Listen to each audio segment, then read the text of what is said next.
তিন জায়গায় প্রয়োজনে মিথ্যা বলা যায়।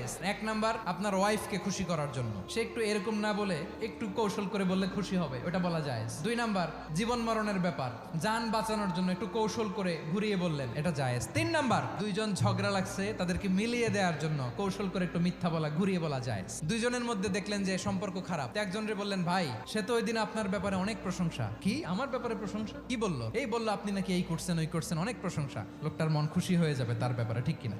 আবার তার সাথে যার ঝগড়া, ওরে যে বলুন, ভাই ওই দিন তো সে আপনার অনেক অ্যাপ্রিসিয়েশন করলো, অনেক, সে তো অবাক, কি রে বলে কি? এই যে দুইজনের ব্যাপারে দুইজনের একটু ভালো ভালো কথা বলে দিচ্ছেন, একদিন দেখবেন রাস্তা দিয়ে হাঁটার সময় একে অপরকে সালাম দিয়ে ফেলছে, সালাম দিয়ে বুকে জড়ায় ধরছে, আছে না নাই?